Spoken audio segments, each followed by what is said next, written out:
Señor les bendiga. Quizá escucharon hablar de Víctor Frankl.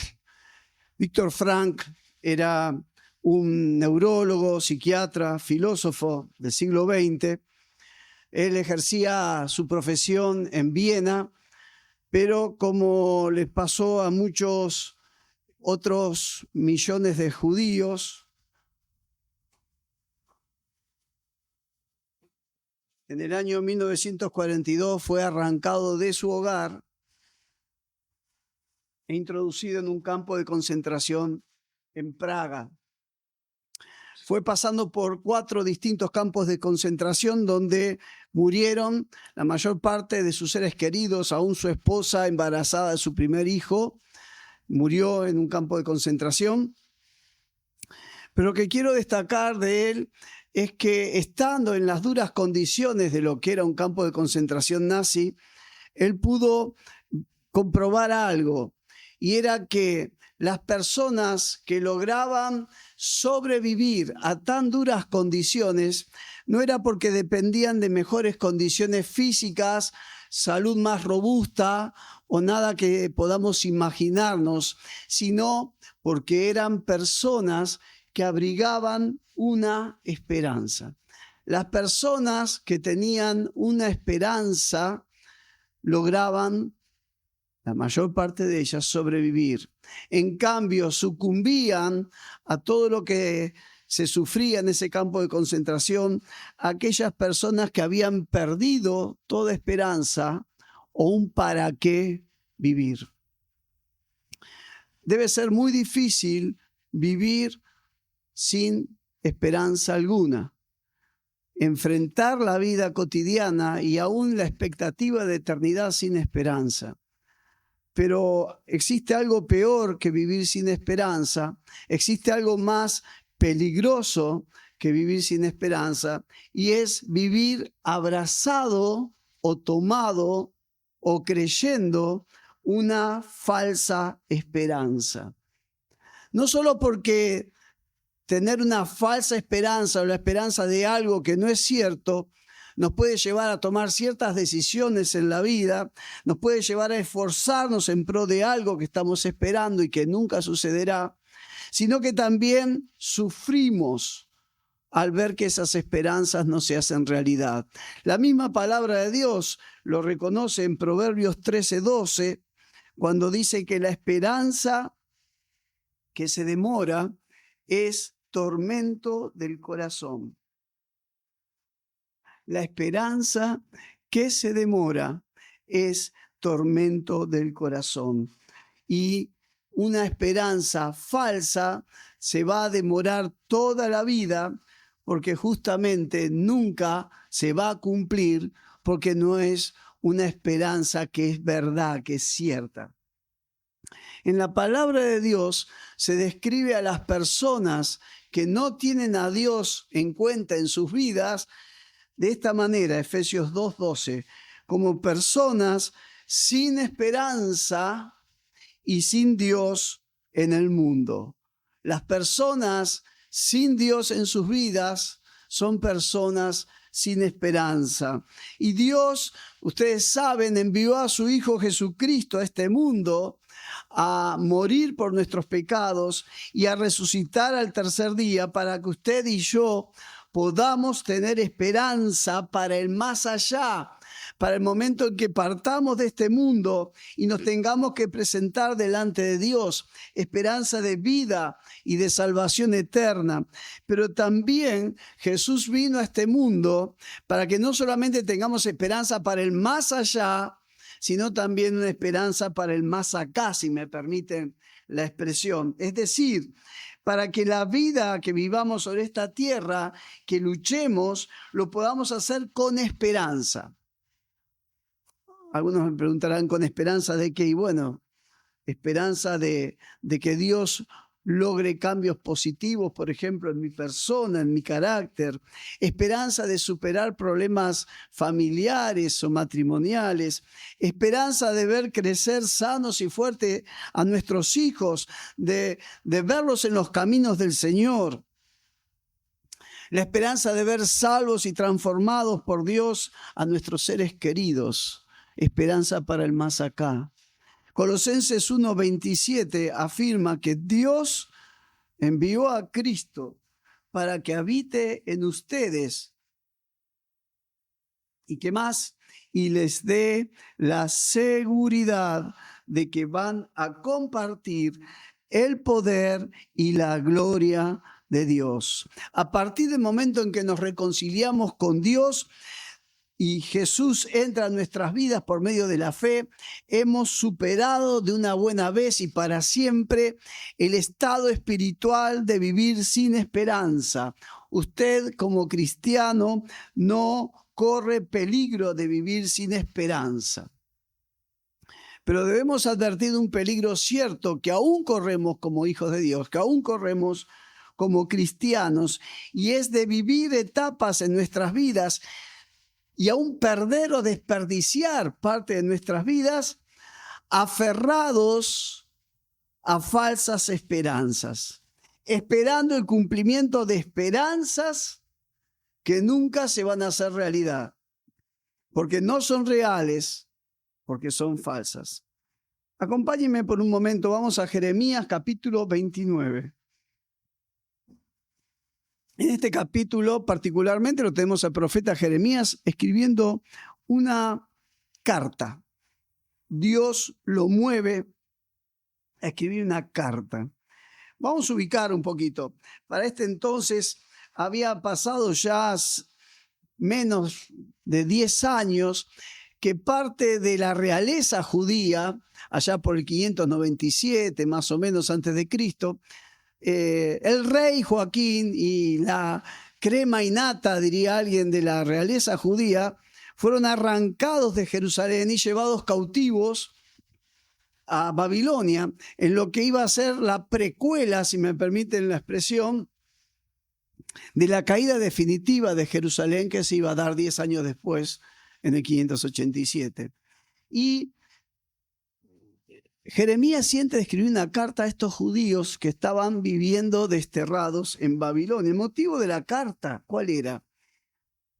Los biblistas reconocen que fue muy probable que a oídos del profeta Jeremías hubiese llegado las noticias de que se habían levantado, y escuchen bien mis palabras, no que Dios había levantado, sino que se habían levantado por sí mismos falsos profetas en medio de los desterrados que los estaban entusiasmando con la idea que pronto el poder babilónico iba a caer y que ellos iban a regresar victoriosos a su tierra natal.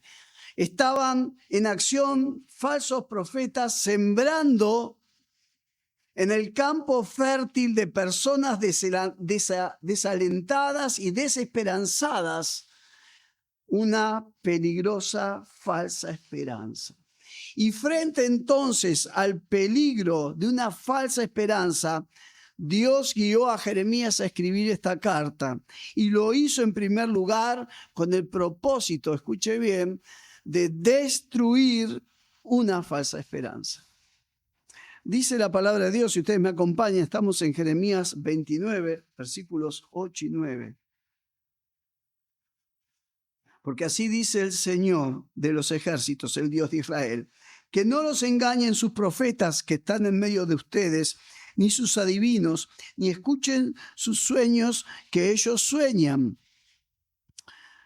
En pocas palabras, lo que les está diciendo Dios a su pueblo es: no se dejen engañar por aquellos que los quieren hacer ilusionar y entusiasmar con falsas esperanzas, con personas que les dicen hablar de parte mía, dice Dios con todas las letras, y con todas las letras dice, pero yo no los mandé, yo no los he enviado. La pregunta que nos surge es, si Dios no levantó a estos profetas, si Dios no los envió, ¿quién los envió? ¿Quién les dio letra? Y cuando uno va a la misma palabra de Dios, se va a dar cuenta que detrás de toda falsa profecía y su consecuencia o su consecuente falsa esperanza, hay dos posibles orígenes. Jeremías 23:16 dice: así ha dicho el Señor de los ejércitos, no hagan caso de las palabras que los profetas les anuncian, solo alimentan en ustedes vanas esperanzas, esperanzas sin sentido. Sus visiones, aclara Dios, nacen de su propio corazón, pero no de mis labios. Es decir, que esta supuesta profecía, que no era profecía, que no era palabra de Dios, sencillamente era algo que inventaron o crearon o se imaginaron estos falsos profetas. Primer tipo de origen, palabras que se salieron de ellos, no de Dios. El segundo origen lo aclaré hace ya algunos mensajes atrás cuando citábamos Juan 8:44, que refiriéndose a Satanás dice: todo lo que dice son solo mentiras y hace que las personas mientan. Por lo tanto, aunque suene duro y fuerte, detrás de un falso profeta, detrás de una falsa profecía, hay una instigación del diablo a decir cosas que no son verdad. Y Dios creía que era prioritario que su pueblo deje de apoyarse en una falsa esperanza y debía hacerlo cuanto antes que comience a tomar decisiones y actuar basado justamente en una mentira. Ahora, evaluando esta falsa esperanza que estaba recibiendo el pueblo de Dios, que ya se encontraba en el exilio, y cuando uno la compara con profecías que lamentablemente muchas son supuestas profecías, pero no lo son, que uno ha escuchado aún en su propia vida, hay un elemento en común, y es que la mayoría de estas falsas esperanzas que descansan en falsas profecías son palabras en general que endulzan nuestros oídos.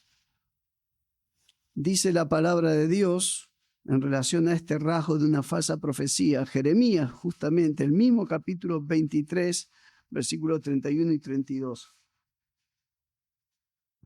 Dice Jehová: he aquí yo estoy contra los profetas que endulzan sus lenguas y dicen, él ha dicho. He aquí, dice Jehová, yo estoy contra los que profetizan sueños mentirosos y los cuentan y hacen errar a mi pueblo con sus mentiras y con sus lisonjas, y yo no los envié ni les mandé, y ningún provecho hicieron a este pueblo, dice Jehová. Son palabras lindas, muchas veces estas falsas profecías, que nos auguran un futuro glorioso. Nunca son palabras que hacen enojar a la gente, las entusiasman. Ahora, no lo malinterpreten a Dios queriendo hacer de agua fiestas frente a un pueblo que ya estaba derrotado, triste y desalentado, como esos judíos que ya estaban justamente deportados en Babilonia. Sino que justamente porque los amaba, Dios consideraba fundamental derribar, destruir toda falsa esperanza en ellos, porque no hay nada más dañino, no hay nada más peligroso que estar aferrado a una esperanza falsa. Otro rasgo característico de una falsa esperanza lo hallamos en Jeremías 23:14, que dice, Jeremías 23:14, pero peores aún son los profetas de Jerusalén. Las cosas que hacen son horribles. Cometen adulterio y se deleitan en sus malas acciones. Animan, escuchen bien, animan y aplauden a los que hacen mal, a los malhechores, en vez de advertirles de las consecuencias de sus malas acciones. Es decir, que una falsa esperanza no nos va a llevar nunca a corregir cosas que están mal o que estamos haciendo mal en nuestras vidas. En oposición a ella, una esperanza verdadera Es una esperanza que no solo nos alienta y nos sostiene, sino que al mismo tiempo nos va a llevar a un arrepentimiento cotidiano, y esta es la santidad. Fíjense si no lo que dice Juan en su primera carta, capítulo 3, versículo 3. Y todo aquel que tiene esta esperanza en Él, en Jesús, ¿qué le sucede? Se purifica a sí mismo como Él es puro. Cuando una esperanza viene de una verdadera palabra de Dios, esa esperanza al mismo tiempo, esa palabra nos lleva a arrepentirnos de lo que está mal en nuestras vidas.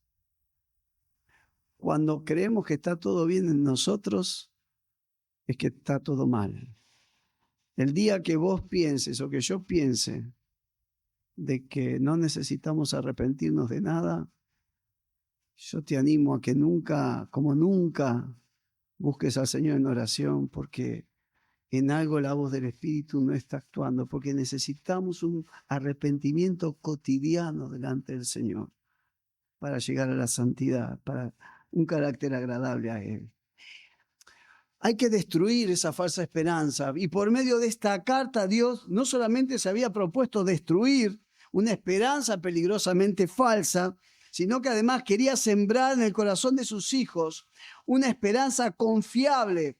Por eso, en segundo lugar, Jeremías escribe esta carta para levantar una esperanza sólida y verdadera. No es que quiero que regresen a sus casas sin esperanza a enfrentar sus problemas cotidianos. Escuchen cómo la misma Biblia lo describe al Dios del que le estoy hablando en Romanos 15:13.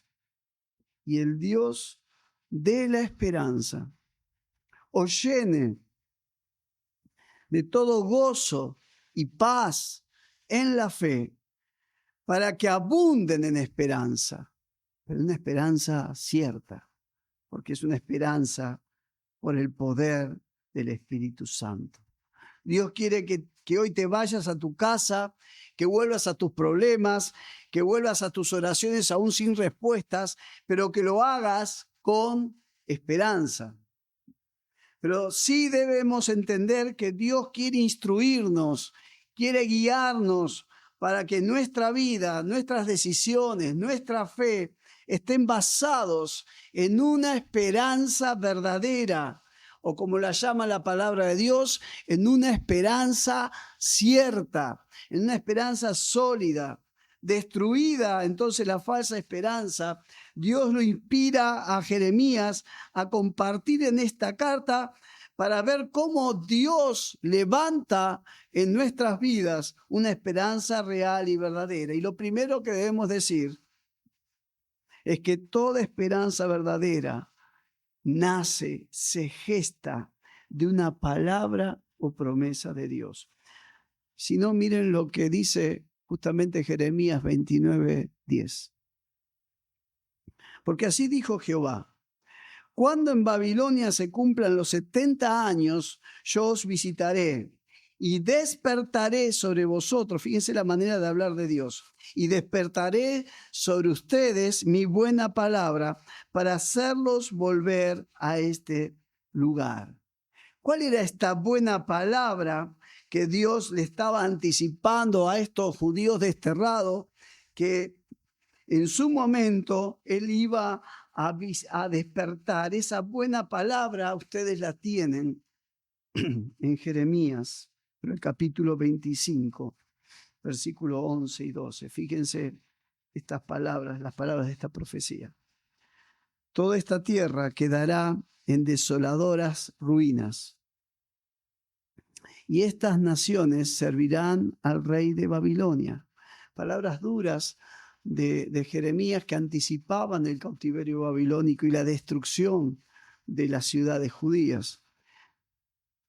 Y servirán al rey de Babilonia durante 70 años. Pero el versículo 12 que dice: cuando se cumplan los 70 años, castigaré por su maldad al rey de Babilonia, a esa nación y al país de los caldeos, para siempre la convertiré en un desierto. Era una profecía que era al mismo tiempo para aquellos que querían atesorarla en sus corazones una promesa de Dios. Van a ir en cautiverio, pero van a volver. Y al que ahora los está cautivando, yo a su tiempo lo voy a castigar. Detrás de toda esperanza verdadera hay una palabra de Dios, hay una promesa. Y mi pregunta a tu vida en este momento es, ¿qué promesa de Dios hay en tu vida hoy? ¿Qué esperanza tenés que sostiene y dirige tu vida? ¿Qué es lo que el Señor te ha dicho en tu momento a solas con Él? ¿Con qué te ha alentado? Porque toda verdadera esperanza nace, se gesta en la palabra de Dios. Pero tal promesa sobre la que se basa una esperanza sólida y confiable, la segunda característica es que además forma parte de un plan de Dios para tu vida. Esa esperanza que está alentando tu vida no es algo aislado del resto de tu vida, sino que Dios la está queriendo usar como parte de su plan para tu vida. Fíjense justamente el versículo que sigue, Jeremías 29:11. Famoso y precioso versículo, pero ubiquémoslo en su contexto. Porque yo sé muy bien los planes que tengo para ustedes, afirma el Señor. Planes de bienestar y no de calamidad, a fin de darles un futuro y una esperanza. Y esta palabra, a fin de darles un futuro y una esperanza, podría significar más precisamente para darles ese futuro que están esperando. Y estas palabras, para darles el futuro que están esperando, nos muestra que el plan de Dios para la vida de sus hijos no pasa simplemente por destruir, derribar, desenmascarar falsas esperanzas que nos pueden jugar una mala pasada, que nos pueden hacer perder el tiempo, que nos pueden desenfocar. Tampoco su plan termina en levantar una esperanza firme, sino que en tercer lugar el propósito de Dios, su obra completa, es que toda esperanza verdadera en tu vida y en la mía se convierta en realidad al cumplir Dios sus promesas en respuesta a nuestra oración. Volvamos por un momento a Jeremías 29:10. Dice: cuando se cumplan 70 años los visitaré y despertaré sobre ustedes mi buena palabra. Este visitar no significa una visita protocolar de Dios, sino una llegada de Dios a tu vida para actuar en favor nuestro. Ahora, tenemos que entender que en toda esperanza cierta hay un cuándo. Hay un kairos de Dios, hay un tiempo apropiado antes del cual Él sigue trabajando en nosotros para el momento ideal en que esa esperanza se tiene que hacer realidad. Hay un kairos para que el escenario se arme para que esa esperanza se haga realidad. Y acá la palabra de Dios nos habla de 70 años, pero estaba refiriéndose a un plan de Dios para su propio pueblo. No obstante, para que una esperanza se haga realidad, dice el texto de Jeremías, Dios debe despertar esa buena palabra. Significa que en algún momento Dios, por medio de su Espíritu Santo, activa y vuelve esas palabras de esa promesa en una realidad. Ahora, ¿cómo despierta Dios esa promesa? Sigamos leyendo Jeremías 29. Llegamos al versículo 12. Dice: entonces ustedes me pedirán en oración que los ayude, y yo atenderé sus peticiones. Cuando ustedes me busquen, me van a hallar, si me buscan de todo corazón. Versículo 13. Y el 14 dice: ustedes me hallarán y yo haré que vuelvan de su exilio, pues los reuniré de todas las naciones y de todos los lugares a donde los arrojé. Miremos en particular cómo despertó Dios esta promesa que estaba dando en esta carta de Jeremías. Hacia el fin del cautiverio llegamos a Daniel capítulo 9. Y si alguien quiere buscar ahí, leemos en los primeros 3 versículos lo siguiente. Daniel 9. Corría el primer año del reinado de Darío, hijo de Jerjes, un medo que llegó a ser rey de los babilonios. Cuando yo, Daniel, logré entender ese pasaje de las Escrituras, donde el Señor le comunicó al profeta Jeremías que la desolación de Jerusalén duraría 70 años, ¿qué hizo Daniel? Le dijo a su compañero, miren lo que descubrí. No. Me puse a orar y a dirigir mis súplicas al Señor mi Dios. Además de orar, ayuné y me vestí de luto y me senté sobre cenizas. Como que Dios despierta sus promesas, en primer lugar, cuando uno medita en su palabra y descubre en su palabra esas promesas que estaban ahí para nuestras vidas, solamente había que buscarlas, había que encontrarlas. Pero además, cuando las encontramos, tenemos que hacer lo que hizo Daniel. Y sigue diciendo Daniel 9, versículos 17 al 19. Dios nuestro, escucha la oración y las súplicas de este siervo tuyo. Por tu nombre, Señor, mira con amor la triste situación en que ha quedado tu templo. Atiende, Dios mío, y escucha. Mira con atención nuestra ruina y la de la ciudad donde se invoca tu nombre. No te hacemos nuestras súplicas confiados en la rectitud de nuestra vida, sino en tu gran compasión. Señor, Señor, escúchanos, perdónanos, atiéndenos, Señor, y ven a ayudarnos. Por ti mismo, Dios mío, y por tu ciudad y tu pueblo que invocan tu nombre, no tardes. ¿Qué está haciendo Daniel? Está clamando a Dios para que esa promesa que acaba de descubrir, que había, esa profecía que Jeremías había dicho 70 años atrás, se haga realidad en su tiempo. Porque, hermanos, para que las promesas de Dios se hagan realidad, no es simplemente una cuestión de tiempo, que por antigüedad, porque te la aguantaste 20 años esperándolo, Dios lo va a hacer, sino que las promesas se activan, la palabra de Dios se despierta en respuesta al clamor, a la oración, para que Dios actúe y haga que esa promesa se transforme en realidad. Eso fue lo que hizo Daniel. Señor, esto lo prometiste. Haz esto en este tiempo. Hagamos una cuenta cronológica.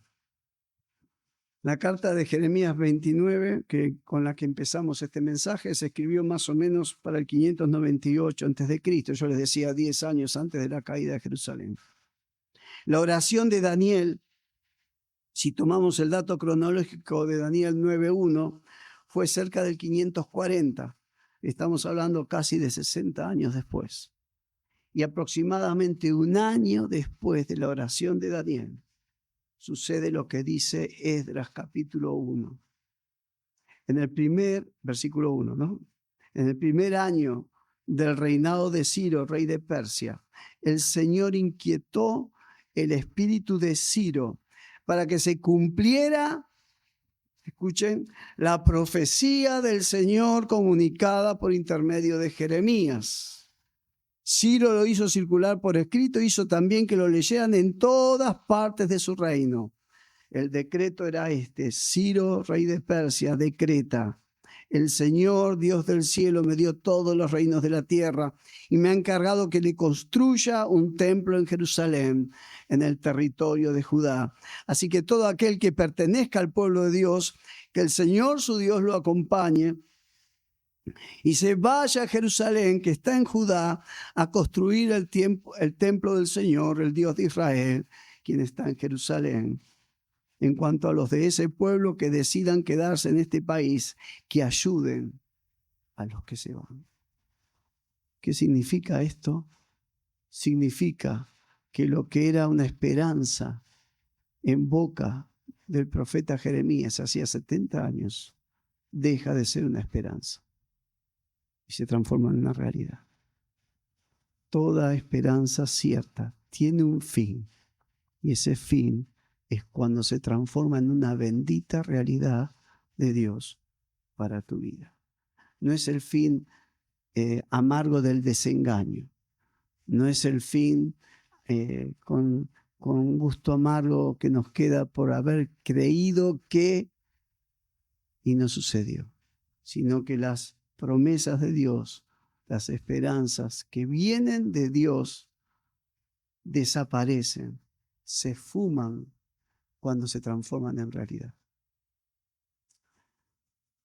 Ustedes tienen en sus paredes varios símbolos de la iglesia primitiva, de la iconografía que se podían encontrar en algunas catacumbas. En particular tienen una ahí que es un ancla. El ancla era un símbolo de la iglesia primitiva. Ahora, ¿por qué un ancla era un símbolo? Dice Hebreos capítulo 6 lo siguiente. Hay dos cosas imposibles, 2 puntos. Que Dios mienta y que no cumpla lo que promete. Hay 2 cosas imposibles. Que Dios mienta y que no cumpla lo que promete. Esas 2 cosas nos dan confianza a los que nos hemos refugiado en Él. Nos fortalecen para continuar en la esperanza que Dios nos da. Tenemos esa esperanza tan fuerte y segura como un ancla que nos sostiene. Nuestra esperanza llega más allá de la cortina del lugar santísimo, a la presencia misma de Dios, tomando la figura del tabernáculo. Jesús ya entró allí y abrió el camino para nosotros. Esa ancla significa la esperanza del cristiano. Y cuando empezó el mensaje que vio en el barquito ahí, no era porque me gustó poner una figura marítima y por eso puse el barco, sino porque era un barco el que se avecinaba una tormenta, pero tenía su ancla, aunque ustedes no la veían, dándole firmeza y estabilidad frente a lo que se venía. Dios nos ha dado una esperanza que es como un ancla, que no es que se afirma en el fondo del mar, no.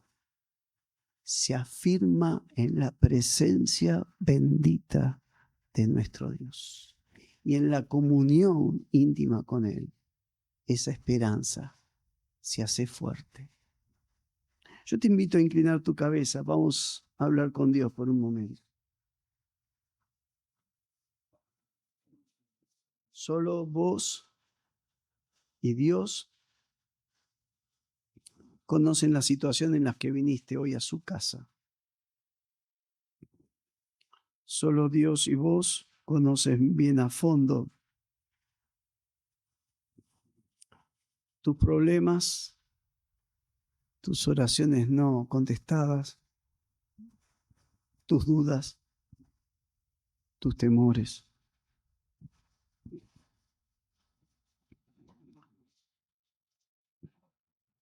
Yo hoy te quiero proponer que en medio de tu realidad, en medio de tus circunstancias, vos hoy te aferres a esta esperanza firme, que como dice la palabra de Dios, que no avergüenza, porque es una esperanza que solamente finaliza cuando se hace realidad en tu vida lo que esa esperanza afirma. Y esa esperanza es esperanza en Dios.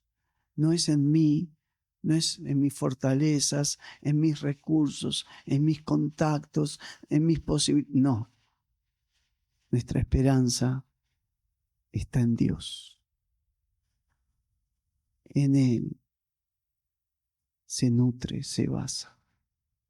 Y yo te invito a vos que ya sos del Señor, que en medio de tus circunstancias, vos hoy tomes la decisión de volver a ser una persona de esperanza cierta.